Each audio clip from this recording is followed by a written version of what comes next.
Hello and welcome to the Dungeon Masters Guildhouse. This is a weekly podcast where I, your host, Matthew Whitby, sit down with creators of the DMs Guild far and wide. And this week, I'm honoured, as always, to be joined by Drew Dawes. Thank you so much. Hi everybody. Hi Matthew.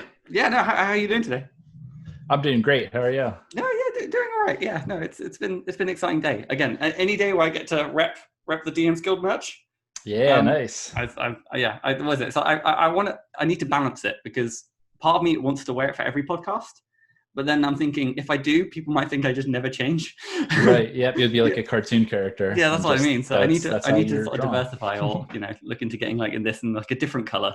Yeah. But no. So let's jump straight into the questions. So for anyone listening who may not be aware of some of your work, or maybe the characters involved in your work. Right, yeah. Why didn't you sort of like, what are you known for the DMs Guild? Yeah, so I think I'm known as writing with my writing partner, Garl Glittergold, the gnomish god of trickery and luck and protection. And so that's started with the first one. And I'm having a lot of fun doing it. So I like how you phrase it as a writing partner. Yeah. so it's like it's a professional business relationship that you have. It is, yeah.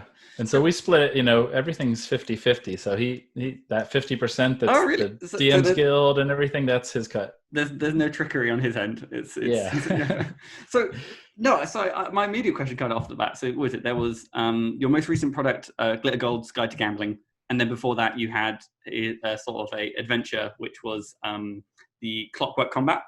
Yeah, that was my first. That was my first one, actually. So before digging into like those things, why Garl? Is it Garl? I always want to call him Gary.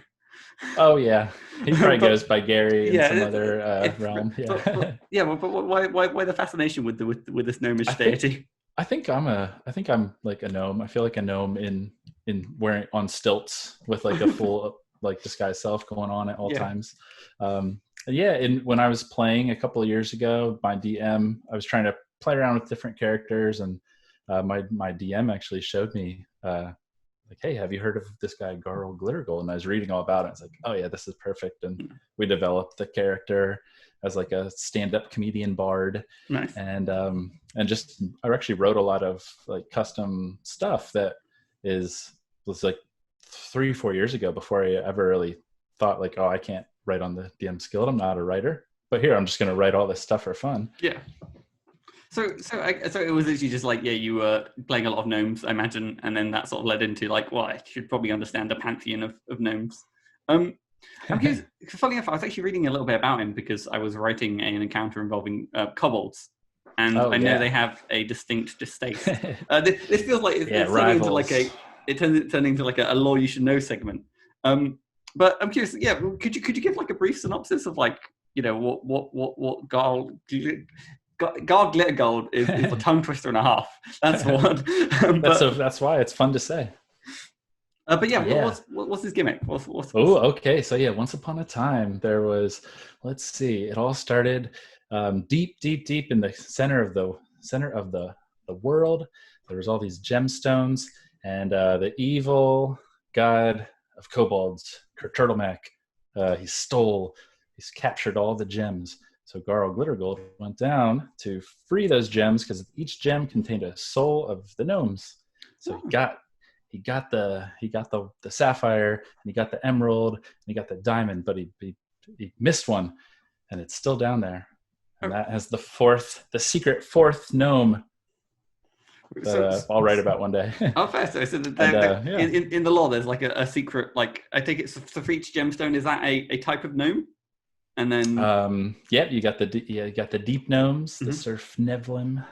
You got the forest gnomes, and you got the rock gnomes. The fourth one is the secret Songfarland. That is the glitter gnome, and that's probably like coming soon to the DMsGuild. Oh, exciting, dude! That we get like a sneak peek already. No, that's interesting. No, it's kind of like when you hear like the lore behind a lot of the deities and stories, it's fascinating, and it's kind of see if like how far back in the editions of Dungeons and Dragons these stories go. Yeah, that's been really inspiring to me because I didn't, we'll probably get to that later, but I didn't know much about really anything Forgotten Realms. So that's one of the parts I really love, the researching, and especially the deities. They all have all these stories, and it's like, when were these stories told? When you look back at stuff they mentioned in 5th edition, it's like one sentence in the Sword Coast's guide. It's like, oh, you got that much out of like this one thing. So yeah, I suppose like at home tables, it gives you a fair bit to sort of like let the imagination run. But to go back to an earlier point, so you mentioned that so the Glittergold's Clockwork Combat didn't catch me that time. So that was your first product on the DMs Guild. Yeah. How long ago did you publish that? That was, so I've been coming up on 1 year on the DMs Guild. That was my first product. It was published as part of the RPG Writer Workshop. Yes. So that was back in August 2019. Nice.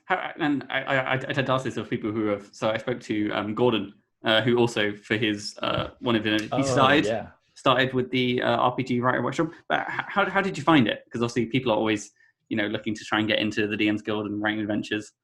Yeah, I loved it. I would highly recommend it, even just for the community of people that are going through the same thing you are. So like when it's some parts are tough, and when there's deadlines, or if it's confusing, you're never ever alone.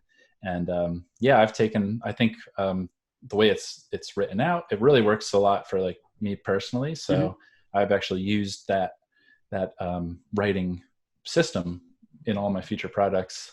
So yeah, it's interesting to see me now taking that to collaborations where people everyone has their own style. Yeah. So when everyone's like starting with the outline, and I'm like, here's my mood board. Here's my playlist. Yeah. Now let's talk about it. Now we can outline. And they're like, what is this? So I guess, so was there a particular part of the process that you particularly enjoyed, or? Of the RPG Writer Workshop, just in general, I just the collaborate, like the collaboration of it all, and being in there with like everyone was. It's not necessarily just for first time writers. There was a lot of other names in there, like in the chat. They're like, oh my gosh, that's her, that's him, that's them. They are. Why are they here? Like I feel like such a little noob. And then they're in here doing this. And so it was, really actually nice to see, oh, they're just as stumped as I am on how to do this type of thing. So. No, and it's interesting because you talked about how the lessons you got there of like, structuring and planning with like a mood board, like a soundtrack. I must admit, I'm not, I enjoy music. I'm not like a weird person who doesn't enjoy music, but I've never like thought about a soundtrack just because I don't think I'm not a musical person. Like I tried learning instruments. I was abysmal at it, but I'm curious, but like, could you talk me through like how do you find a soundtrack to an adventure? Like, what do you look for? Is it just? I think more of like the tone of everything. Like if you're looking for, so I have one soundtrack that I've been a playlist for an adventure I started last year and never finished. So I've been listening to it all year, and it's kind of like a spooky yet funny vibe. So, so just kind of start with like, what do you want the same as you would kind of want to vocalize that as you're doing an adventure, especially what's the vibe here. And, you can just kind of think of songs like that. Sometimes you can just type in spooky funny into a spooky funny song, and 550 songs will come up, and then just listen and see if you like it. Interesting. And then, so you mentioned as well, so this is this process that you kind of followed is kind of how you take an initial idea from like, concept into like a product. But where do you initially ideas come from? Like what's the process? Oh, I would say my personal idea is like, I really like playing things that are really not very heavy, I guess, in the tone. Certain adventures I've played, even like the published ones, like Out of the Abyss was like, oh my gosh, I can't wait to get out of the abyss here. We actually, with that gnome comedian character I was talking about, once we got to Blinged in Stone and went above the surface, I've never finished that book. He's gone. He's never going back to the Underdark.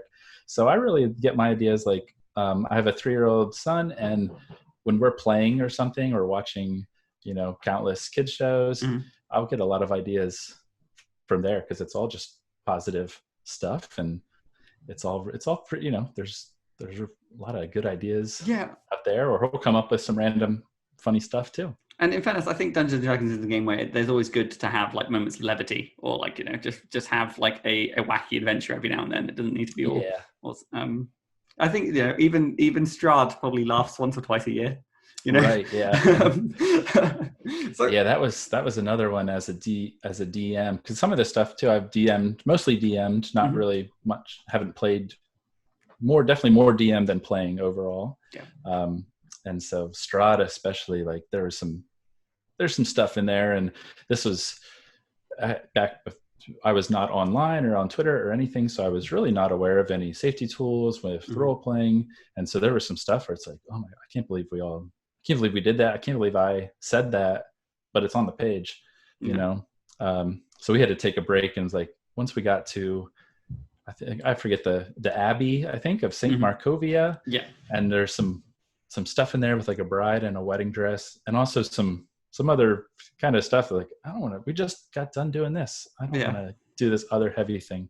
So that turned into a whole Project Runway themed, like we got 3 weeks out of this Project Runway encounter, and they were designing the wedding dress for Strahd's new bride, flesh golem. In fairness, I mean that's kind of like the perfect point to sort of like, obviously for your table it was like, okay, well this is the written content, but it's just not suitable for what we're doing, and to be able to creatively turn that into something that keeps everyone engaged, because at the end of the day you want to keep the party together. No, interesting. And I guess you kind of mentioned also you've kind of branched out and got involved in a few sort of collaborations as well. And I take it so kind of more closely the fact that like keeping the levity, combining Eberron with Star Wars. I believe that's one of the more recent ones. Was it Shard Wars? Shard Wars. What was your involvement in that project? What did you get up to? Yeah, that was fun. That was my first time as a project lead. That was like one of my New Year's resolutions. And then so by January 2nd, we already had, I think we had the team of like me and 7 other people. And it stemmed from some ideas, like as like kind of the hype around Eberron was being announced. And I knew, like, I think like most other people, I just knew it was, it's D&D steampunk, which anyone can tell you it's not. I think I came up with the term that they call it train punk. Like I feel that's like a more like acceptable one. Like yeah. So I had been kind of speaking with Stuart Bros on our Discord about some ideas, and then kind of had a little bit of parts of all the ideas, and then just came back from seeing like the newest Star Wars movie, and like, oh, we could do this and this, and then it just kind of all came together.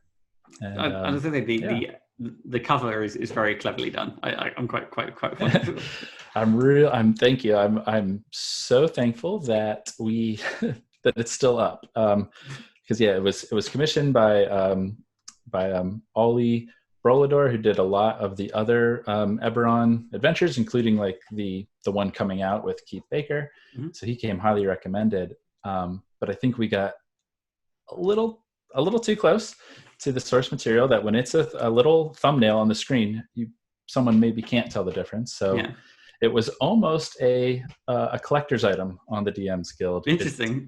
It did get taken down the first day, but after like some emails and talking with Lisa and Jack, it got put back up.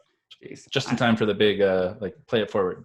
So I can imagine that was grateful. a little nerve-wracking having a No, so interesting, and then as well, I noticed you were also involved in the Master of None, the sort of like multi-class. That was really fun. That was my first time like just kind of joining a collaboration, and actually my first time doing anything for money, because everything else was just 100% Extra Life fundraiser. So I just gave them all my royalties and never thought of it. So that was my first time like, oh, your account has some money in it. What's going on? Why? What happened? So and then I just spent it back like on so many other products. Keep feeding it back into the community. That's the best way forward. So no, I'm curious as well. So what was the sort of like, were you more on the role playing suggestion side or the multi-class side? Yeah, I was on the basically anything with mechanics. I didn't do anything mechanics, but I did a lot of the role playing prompts. Okay. So there's like maybe 10 to 12 different for each class, like a different prompt. Oh, maybe are you a fighter? Did you do this? Maybe think about cleric. So they were all just like almost like an adventure hook. Interesting, just like a little one sentence thing. And then there was a section that feels like a BuzzFeed, like which Friends character are you thing. So we did that with classes. So that was great. No, interesting. So it's kind of, so from joining the what was it, RPG Writer Workshop, you've moved quickly from hosting your own like project and now getting kind of engaged in like some collaborations as well. Yeah, it's been really fun. I think I was thinking about, this is the longest I've stuck with anyone, whether it's a hobby or whatever it is. I'd like it, to continue and grow and be more than just a hobby. But I am typically like, I would get really into one thing and then just kind of find the next really fun thing and get really into that. So I'm really good at a lot of things that like you can't use. Like took a fencing class, but you need someone to fence with to be good at fencing. Listen, there's gonna be a point in your life where you're gonna like be like, I'm so glad I took those fencing lessons. I've right. saved the day.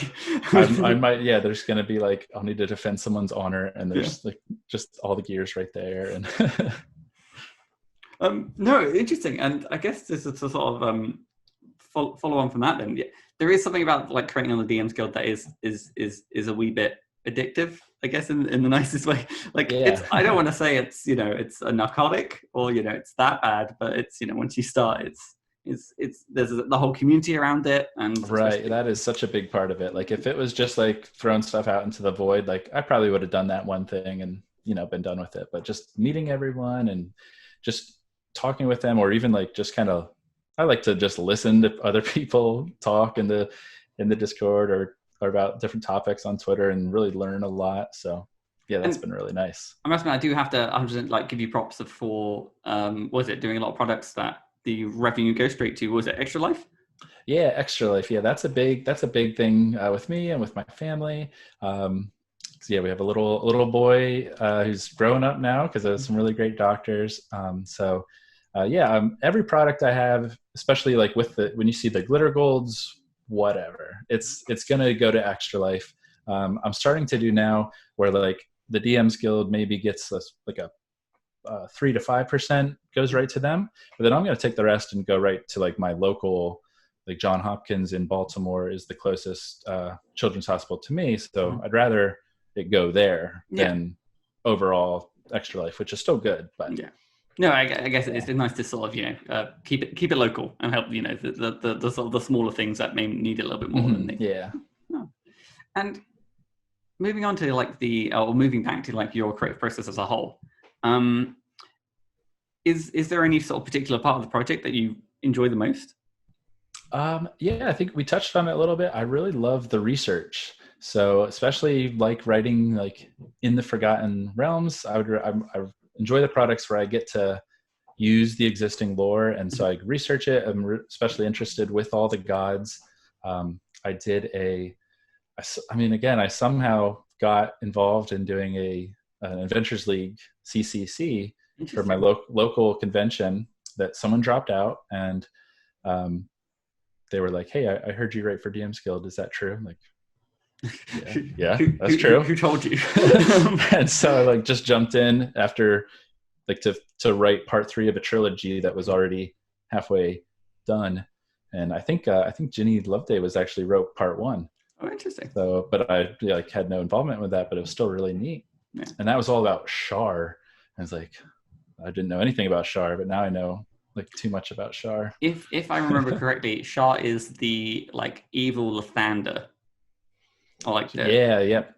Goddess of darkness and secrets. And it was funny, I was like, what's my playlist gonna be? And it was like, it's all Evanescence. Nice. I mean, that's that's what she plays, like has like a boombox that someone could carry as she sort of enters the room. But just like on volume 1, just gotta be quiet.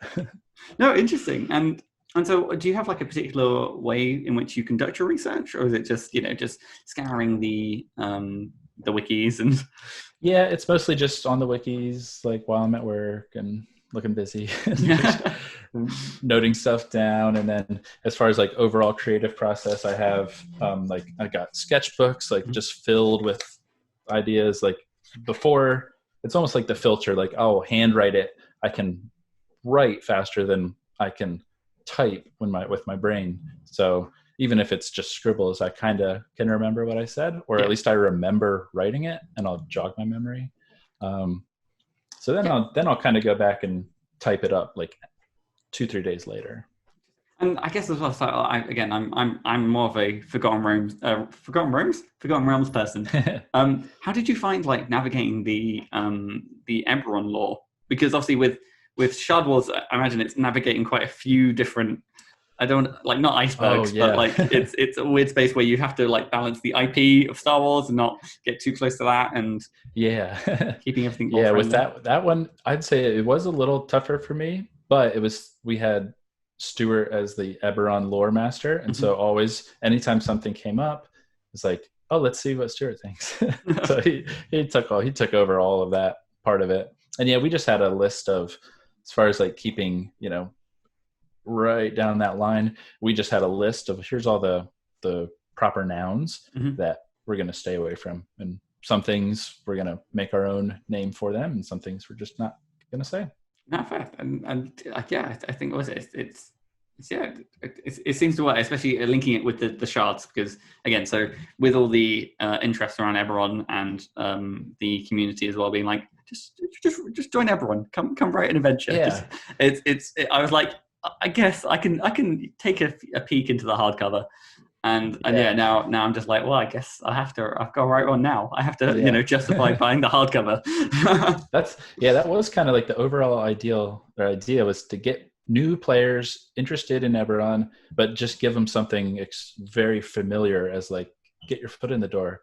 Because once you get past that first cover and first couple, like the layout and of it, like it is a very Eberron, adventures. There's so much going on there, so hopefully it'll trick somebody into getting really into Eberron. and I must admit, so I spoke to Cam Day not too long ago, and obviously a lot of the stuff he does is very much take inspiration from pop culture. And it's leans into the idea of like comedy and levity.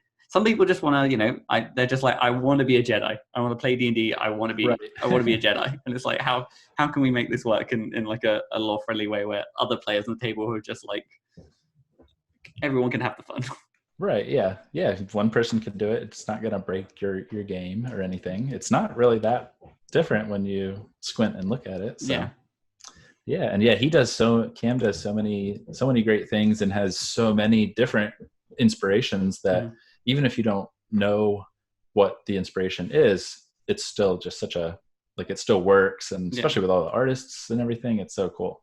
No, he goes all out. I'm always impressed to see it. Yeah, no, I see the reference. I see, of course. Yeah. But to keep it back on your creative process and the other side of the coin, then, are there any particular parts of the creative process that you aren't so keen on? I would say, it's like that meme where the guy's walking and he's walking with the girl in the blue shirt, and he's turning and looking at the girl in the red, and it's like the same girl. And so that's like me with the ideas. So the hardest part for me to get through like what I'm doing is when I get my other brilliant idea, and then I'm taking time away from project 1 to go now I'm down the rabbit hole on project 2. Yeah. And then the next thing I know, I'm on like project 4, and project 1 is like, I forgot about it. So that's why I like collaborations too. It keeps me like accountable because I'm with other people, I think as well, it's always hard to balance. Like when you get involved with collaborations and other projects, it is nice to have like your own, like a pet project or something that you're doing by like you're working on, that's your thing. And then when you are kind of working by yourself, you kind of have there is the attraction to sort of go, I could do this thing and this thing. But collaboration is always like, okay, I've got a set deadline. I can dip into this, and you're kind of focused. And then you're like, okay, and now there's not as much of a desire to start a new project because you're already sort of like, you've got your one project and then you've got your collaboration to one side. Yeah. Yeah, I did find that really helpful the whole time, both Shard Wars and the Glittergold's Guide to Gambling. It was from about January to April, from like the initial idea to the release. And so I was working on one, especially as the project lead. Once I wrote, Kayla and I both kind of did the Sun Saber section, but after that I was more just kind of checking in on. I didn't have much to actually write, so that's when it's like, I need something for me. So that's where that came from. So I guess as well, so to latch onto like leading a project then, do you have any sort of particular tips to help smooth out like the project management role? I've seen so many more experienced people than me that have really great onboarding forms and stuff when you first start out, that I was just kind of trying to mimic of the ones I'd gotten to peek at. Take the inspiration from. Yeah. And so I would say just try to be as clear up front, get as much info up front, and especially like the contact info, just so when like there's no like last minute running around like, hey, I need your DMsGuild email so I can get you the royalties, and like right at the last second and all this stuff. So yeah, just be as organized as you can, and just have some sort of I don't know, way to keep in touch with everyone. Like we had all those creators join my Discord that I'd started for local Frederick, Maryland D&D games. So we have our own channel, and we're already mostly on Discord anyway for the most part. So how regular did you sort of keep up with the updates? Was it just like people would drop in and update as and when, or did you have like a? Yeah, it was a lot of brainstorming, and we would pass around documents a lot, and like just like review everyone's and kind of proofread and chime in on good ideas. And I just try to be like I think my natural role in any group setting is like the cheerleader, to support everyone and get everyone's brainstorms going. I love brainstorming. So yeah, it was, I think it maybe started more of every day. And then as we got done and it was more into like the editing and the maybe be a couple times a week. No, that makes sense. Yeah, absolutely. I suppose, yeah, you set out what everyone needs to do, and then people scurry off into their writing caves, and then they emerge like in, a few days or a week later with some chiseled stone to be. Yeah, that's and I've heard of other, like some writers where it's you are writing just one thing together. I've never done that, but that would be interesting to me, because a lot of the collaborations, but it's really more like a compilation. I think so. Again, so I've worked on like a lot of collaborations which are just like collections, or like like adventure thing where you write your own thing and that's what you submit. I think it's hard. Like, at least I feel like with adventures, it's kind of, I don't know. It feels weird to write like one part of an adventure with someone else. I could definitely see that. Yeah. But I don't know. I think it especially could be like an interesting process. I think with like a writing, if you were to write an adventure and then have like a story, like a story editor, or like like a developmental editor. That's the word that I was trying to say. That like sometimes my brain gets caught on words. But yeah, one of those editors. That I can imagine that process being more sort of like more of an organic collaboration. Or I guess with rules you can sort of flex it. I think it depends on the project, but true. I think if you're doing a class, like a subclass or a class or monsters or something like that, it might work a little better than something with a narrative involved. Yeah. I think it's because my brain goes straight to like an open Google Doc with two people in the same paragraph writing at the same time. It's just like that seems like a nightmare to me. I can't. I need like a writing zone, or just like I don't know if you're the same. Like, I feel weird when I'm in a document and someone else is there. Oh, I do. I always see the little color. Yeah, it's like, oh, anonymous platypus is here, and I'm like, oh, bye bye. And your chances are you're like, oh, I know it's like my editor. They're doing their thing. I'm just here doing my thing. I should let bother me, but it's a weird sort of like digital social thing. But forgive me for the tangent.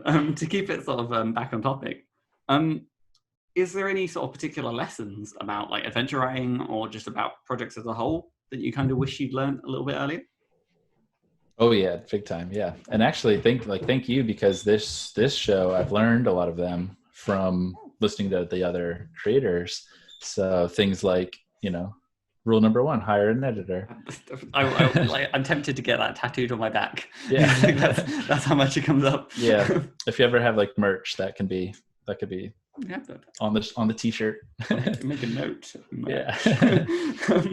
But and so also that you don't need commissioned artwork, because I did, with my first one, I saw, you hire an artist and they draw the NPCs and they draw the cover, and it's like, okay, I guess I'll do that.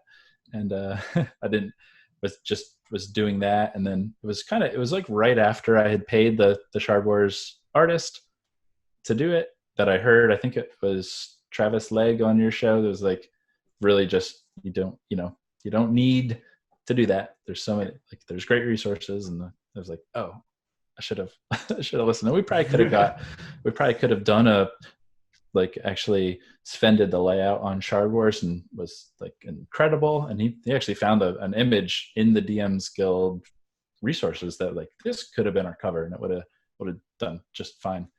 But I mean, there is. Right. I think that it is always the case of like for commissioning art, it's a balance of the like how much you're investing in the project, and it's like the moment you get art back from an artist, it is a good feeling. Like to see that finished thing, it's like oh, this is professional. This is like Yeah. And I know that was it. Some people as well. They try to go out their way of like when they commission art. They try and make it as repurposable as possible, like be able to place it anywhere.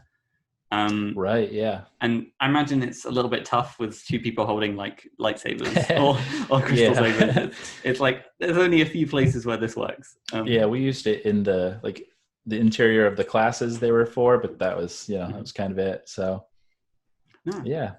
No, interesting. Yeah, and I take it. Was there anything that maybe when you started working in the RPG writer workshop that you went in about thinking about adventure writing that changed after the sort of end of the project? Yeah, definitely. I think one of the lessons that they have that I think back to a lot is like the skeleton with jewelry, and so you have like the whole person, and then you have to, that's your first story, and you have to strip it all down to the bones, but then you have to still give it like some stuff to make it interesting. So it's like, it's just a skeleton with jewelry and you give it just a couple little things. You don't want like a whole, Mr. T jewelry. You just want like a couple little things, just enough so that like when the adventurer sees like, a little bony hand sticking out with a shiny ring on it, like, oh, what is that? Let me go. I'm interested. Let me see more. No, that's actually like I think it's interesting when there's a bunch of like guides to writing adventures. They all kind of have their own sort of terminology and stuff like that, which kind of equate to like the same sort of thing. And I think the thing that I always kind of look to is okay, in each adventure that I'm writing, how can I make this like an interesting location or an interesting encounter? Like I think a lot of people have fought goblins in a basement or the equivalent stuff like that. So I'm always trying to think of like, okay, well, how can this be particularly dynamic or interesting? And sometimes it's like throwing in weather effects, or maybe one of the goblins has a deck of many things. Right, yeah. they're, at any second they're going to pull a card. I like giving the monsters, the creatures, like some kind of personality that lets you empathize with them. It's like, because I'm for the players that would like to talk their way out of it. Like I'm always I'm writing for you. If you're a player and you'd like to talk your way out of things, like all my stuff has built in ways to get around that. Yeah, and I'm kind of the same. Like in writing a lot of encounters, I try and think of like realistically, most people don't want to die. And that's just the way of life. Unless you're like a devil, where you're going to go back to like the 9 hells. Most people try and do whatever it takes to survive. So if it is surrendering or fleeing, I try and include those sort of information of like, okay, well, this is what happens in this sort of situation. But the famous saying of like, murder hobo is going to murder hobo. So you can't, you can't write for everything. That was tough with the Adventurers League, because like the convention organizer kind of came back with a lot of stuff, and it's like, especially the Adventurers League, especially around here, they're going to want to kill this person, not talk to them, so change it. And then so they ended, So I if you don't mind, obviously, so with CCC and eventually content, they do take a little while to get to the DMsGuild.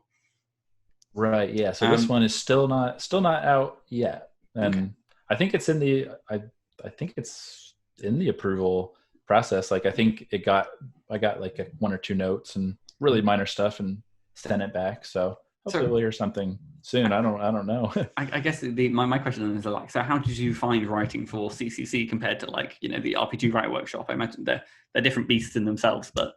Oh yeah, it was tough. Like I said, I kind of just was in the right place at the right time and got the offer. And I think you would do well to have a little more experience under your belt before you just go in and start doing that. Just because there's the template is very, very helpful and informative, but it's very rigid. Mm-hmm. And so even just thinking about it, like you can't make up your own custom creature, for instance. And so we were writing, this was like supposed to be the last boss of this big trilogy for level 8 characters. And so like, coming up with ways to like make them feel special, give them some other things they can do, but that are not like they have to still have the same stat block they have. So finding like, you can reskin some stuff and like make up items that do whatever you want because they're just in there. But would it be too much of a spoiler to ask like the interesting thing that you do with the boss, or? No, I don't think so. So it's like it's supposed to be like a paladin that of Selena that like got corrupted and went to Shar, and so to give it the paladin feel, I think they I found a Drow Shadowblade. Interesting. So it has like some shadowy teleportation stuff like Shar, and then has this, of course, a shard.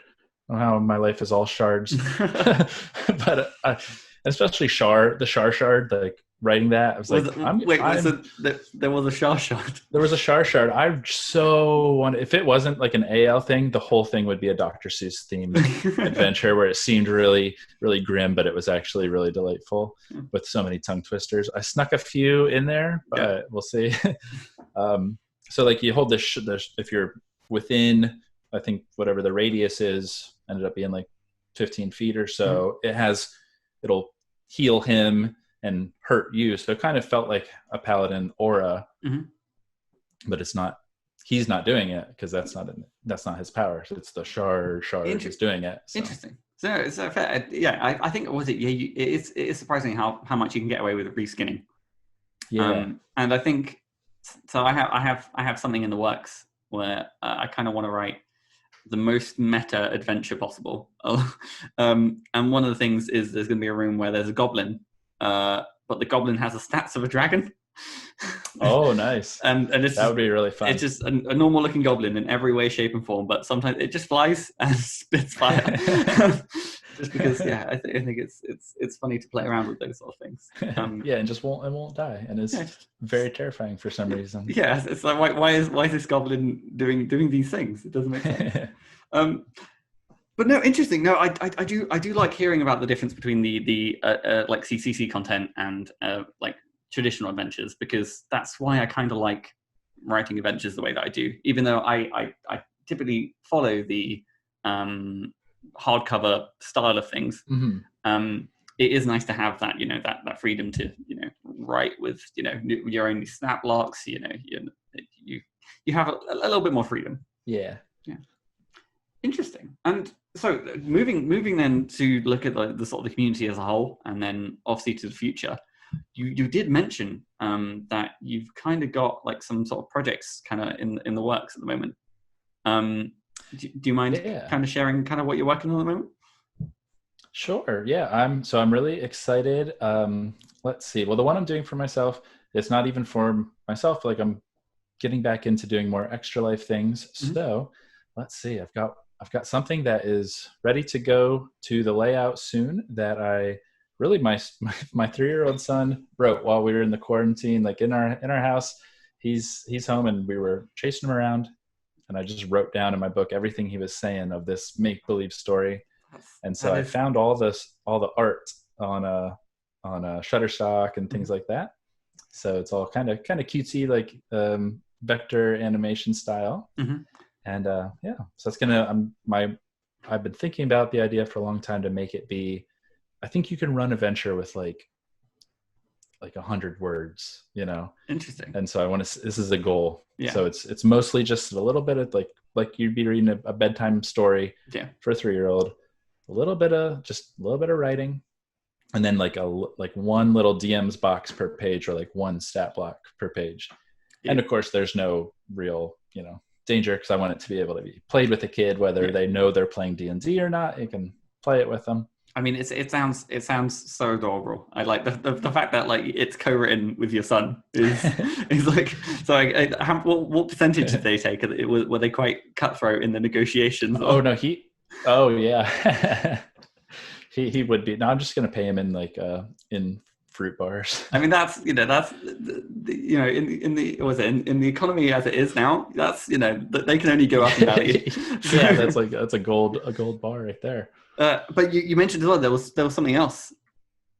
Yeah, so we have that because that's been kind of done for a while, and I'm gonna send it over to Anna, who does like double proficiency on. She's been great with the layout. She did the layout for all the Glittergolds,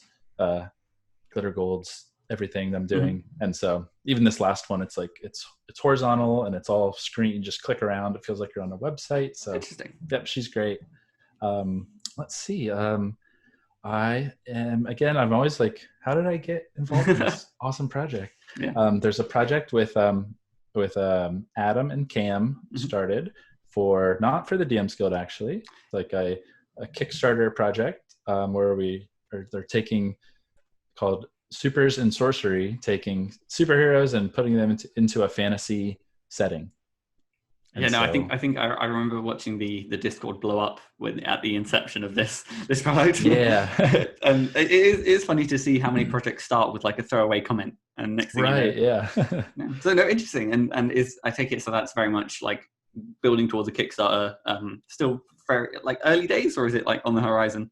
Yeah, still pretty early. I think by the end of the summer there'll be more news about it and everything. No, interesting. And yeah, I felt like it's sort of all blown up when I was one day, some days I'm in there all the time and some days I'm just not. And so I got on there at like 11:30 at night, and it's like, I'd seen everything. It's like, oh, this sounds fun. And you know what, instead of just saying, hey, I'd be in, let me try to let me give them a little taste. And so I wrote this thing right in the Discord, and like it felt like, and then they're like, oh, sorry, we're full. But then by the next morning they're like, you know what, you got it. It felt like showing up to an audition like an hour late in full like costume and just reciting the lines outside like at the casting director. And but no, it seems like it paid off. You got in. Yeah. So that's exciting. Yeah. What else? I am right. Oh, another like kind of new, again, like spontaneous collaboration. I did an online panel for the Con of Champions for all these. I like all these online panels. It's really nice. You can actually do it and not have to drive and get a hotel and ticket and all these things. But with D&D Elise and Pyromaniac Press, and we're talking about building custom monsters, and it just kind of sprung from there. And so that'll be soon. I don't want to say too much about that. Yeah. Okay. No. It'll be just some squishy monsters. Some things are in the works. Yeah. No, interesting. And I guess as well. So looking to a little bit further beyond in the future, then these collaborations you're involved in, and this adorable project with your son. Do you have like a particular like a dream project, or something that's always kind of in the back burner that you kind of think, well, I'm gonna one day? Yeah, I think I had this for the longest time with all like the gnome stuff I was writing for our home campaign to basically re-release I think I don't know the name, the edition, second edition, advanced, whatever, is like the big book of gnomes and halflings. And so I bought that and read it, and it's like, you know what, they missed a few things there. let's mix it up. So my goal for the longest time was to make Glittergold's big book of gnomes. But as it was going to be like basically everything, adventures and classes and rules and lore and like, I don't know, highlights of different players, gnome characters that had died. But it's like, this is going to end up being like 200 pages that nobody could buy. And so it's all just going to be, I'll just release them. And then one day that'll be a bundle, and that'll be the name of it. So splitting everything up and then having it as a collection. Yeah. After just being around, like hearing the discussions more and seeing the trends, like, it might be easier to sell. Someone might just want subclasses and not want anything else, and so they can get what they need and not have to avoid it because it comes with all this other extra stuff. I think the like economics of the DMs Guild is an interesting one, and I will be the first to admit that I don't understand it in the slightest. Right. Just because there are some people who can just come away and just release like a whole thick tome of like everything. It's got like player options, it's adventure and everything, and just sort of slap it on the table, and it sells like hotcakes. And then other people with this sort of like breaking up piecemeal is I think again it's I think of it more as probably a strength of the DMs Guild, that that's true, all of these methods can work, and it just depends on Yeah, especially now, like I'm kind of reassessing like the price of everything. Because I was always like very much of like the be the change you want to be. So I think when we released, we were kind of setting the prices higher, because I think everything should be a little higher, so everyone can be a little more supported, all the creators. But especially now, like everything is different. Everyone's priorities are different, especially with money. So like now I'm like, do I need money, or would I rather have people access and play it, or do any, so I don't know. I'm kind of thinking about that. With the Glittergold's Guide to Gambling, I'm doing a lot of experimental marketing where like the price is going to be different like every week, depending on, I'm realizing now that might be what lesson did you learn? I'm learning it now. That's maybe not a good idea, because that's a lot of effort that I could spend on just writing a new thing. So we'll see. I was gonna say, because I remember as well, you were like really kind of trying to push the boundaries with what you can do on like the DMs Guild sale thing. And I think you had the idea of like getting people to roll a dice.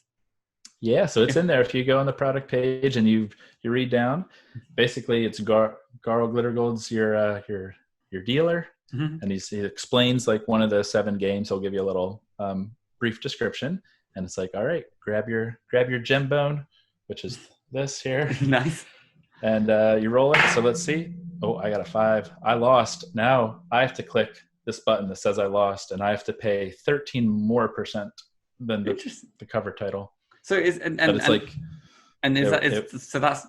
all above board on the DMs Guild and stuff. Yeah, it worked, because I did it with a bundle of the original one, and said, you know what, you're getting this one for only 13%. It's like, I don't know, 31 cents or something. Okay, I see. So it's technically like you are paying more, but you're also getting like a whole other product involved. Yeah, exactly. Okay, that's okay. That's not really cheap. That's the trick. Yeah, you think you lost. I don't think anyone would click on it, and I don't know the tools enough to check who's buying which bundle. Yeah, but it's always a trick with Garl Glittergold. And you're always coming out on top. You don't realize it, but that's what I was saying. As far as tricks go, to walk away from being quote unquote tricked with something like a large discount feels like, is this a trick? Am I losing here? Yeah, that's like the gnomish generosity trick, is like like sneaking and putting money in someone's pocket. Like, So I guess again, I must admit, so I'm something of a gnomish player myself. So I'm playing a gnome at the moment. All right. Tell me about your gnome. Well, What's your so gnome's, we're what's your doing gnome's a name? Spelljammer campaign. Ooh, cool. So I'm a Krinish tinker gnome. And Oh, nice. yeah, so it's quite exciting. My name's Raspit. And yeah, they are fun. I think as well, being the only gnome in a party has that sort of fun dynamic of of just getting into trouble. I've got and we've kind of got like a good cop bad cop thing with me and Kai Linda, who is a hobgoblin. Nice. So we have a technique called gnome on a rope, which honestly I feel like there needs to be a more advanced name to it, but it is the case of like I'm placed rope around my waist and he just lobs it with and it works. It's that's awesome. We that would be a good idea of like the Gnomish playbook, and it's all these like double team moves that you as your gnome can do with different classes or different races, and ridiculous. I mean, it's just like funny names for them. It's all about teamwork, isn't it?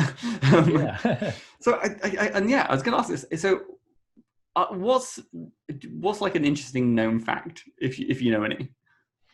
Oh, let's see. Just like things that like players like who may not be aware, like this is like core to like gnomes.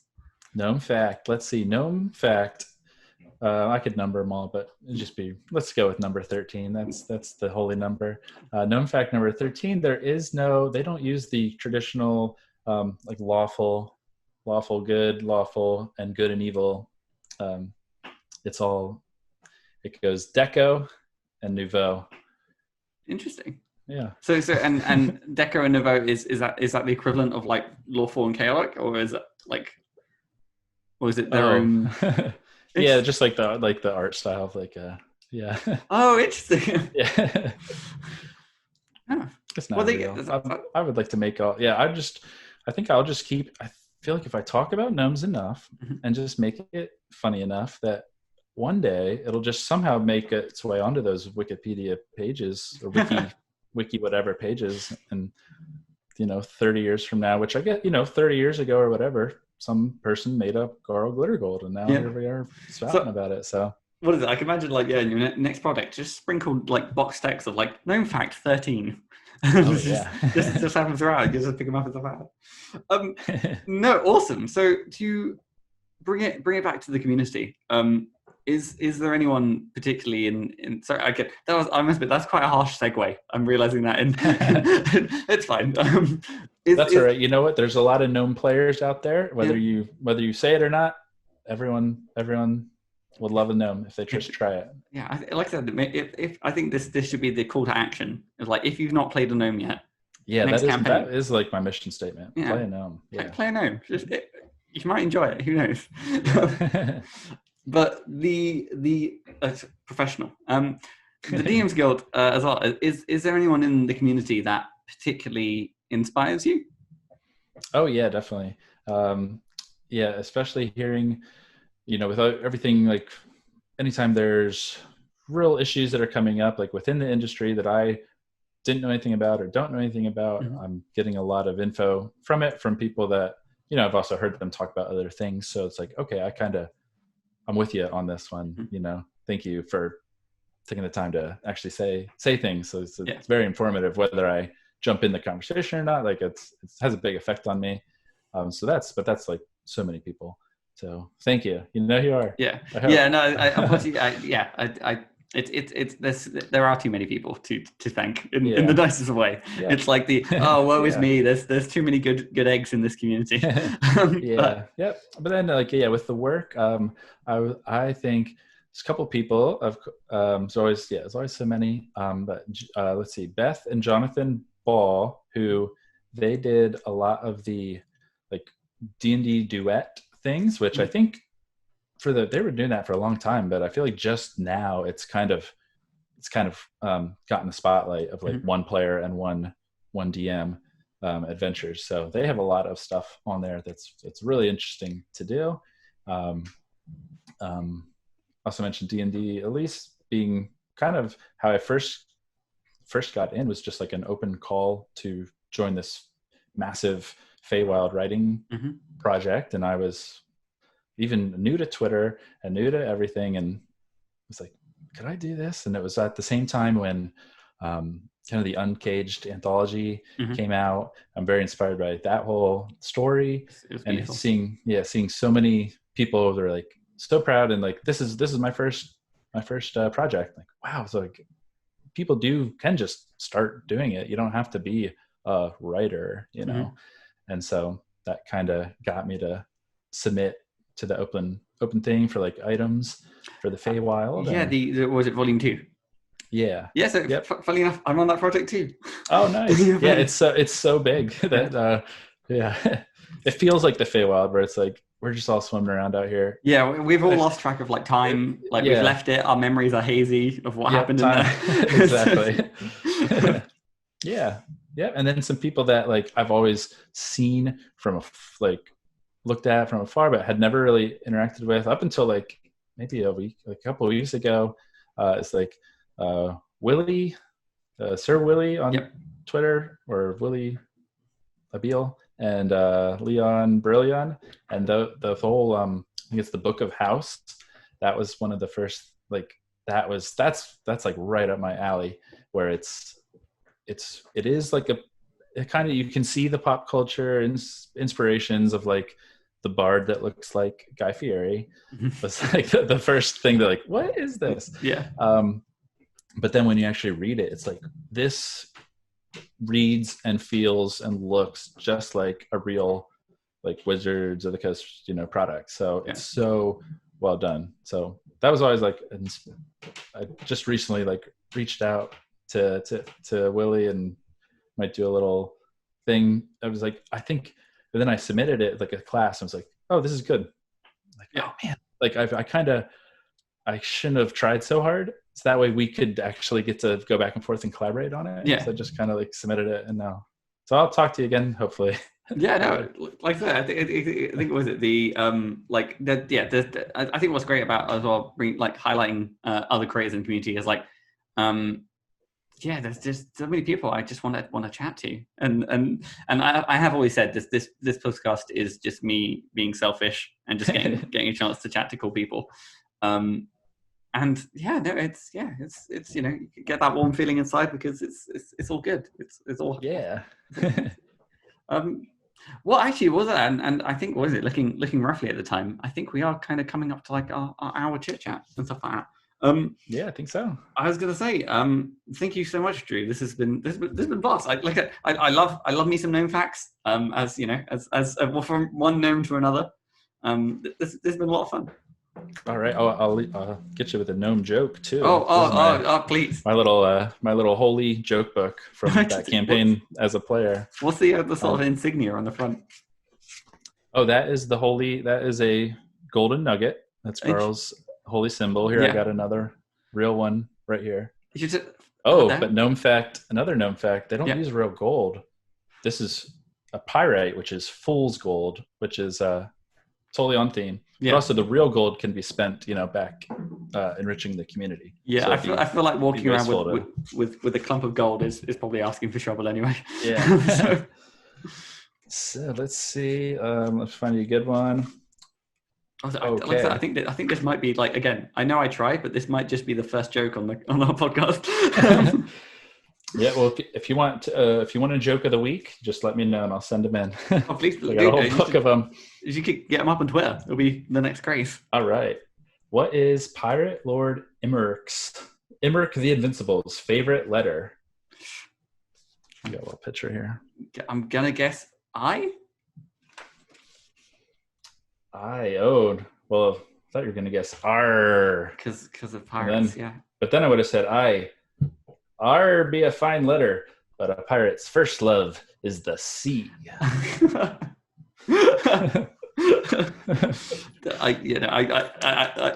say, I take my hat off to you, but I'm not wearing a hat. Sorry, you get the soft golf balls on that one. Thank you so much, Drew, for taking the time to have this chat. Where can so if people are interested in hearing about more gnome jokes or the, you know, escapades of Garl Glittergold, where can they hear about them? You can just follow me on Twitter at Drew Dawes. That sounds pretty much like my last name. Okay. and you can check that out. Yep, I'll be posting a lot about Extra Life as well. And I have I'm on actually somehow I got on. It was actually I got on a wrestling themed D&D live play podcast with actual AEW wrestlers. So Nyla Rose, who is the women's champion, is the bard, and it's so much fun. Bard who likes to punch things. Yeah. Is it like a weekly thing? Yeah, we come out every other week on Wednesdays. It's called In the Dice Box Slam. I started with a tabaxi. I'm like, what was I doing? And I was so new to it. Why did I do this? Yeah. And then I got killed by orcs. Oh, what? Bring in the gnome. So now I'm a gnome. I'm a gnome monk named Wizwit Wissahicken, and I'm the gnomish suplex machine. Dude, that's gonna be so cool playing with AEW wrestlers. Oh yeah. I I will make sure that there's a link in the description to this podcast. That sounds very cool. exciting. Thank you. What I always left it last minute, but I always forget to ask. Any suggestions on how we end a podcast? Oh yeah, let's see. So I guess I know how you could end a podcast. I know how I would end a podcast. Well, let's. This is your show for now. They're different, but they both have music. So you could just get a little outro music, something in a major chord that's free, and just like go through all your where you can find you, and maybe a little catchphrase. Maybe say your catchphrase. Interesting. Or say a non sequitur. Non sequiturs seem to work well in podcasts. You got your kiss your dad square on the lips. Yep. Enjoy your burrito. What do those mean? But you remember them. So okay. Do you want to try that? I'll do a little music for you. Wow, I was gonna say I was worried that I was gonna have to go try and find some royalty free music. But if you're happy to play some background music for me, I won't say no. Sure. That's just gonna be a mouth. But here we go. When you're ready. Well, hello. Well, thank you so much for listening. Again, I've been Matthew Whitby. Again, thank you so much to Drew Dawes for joining us. And as always, hire an editor. Yeah. And so and I think that will probably be the cutting point. I know how I would end a podcast if you actually. You know what? Time.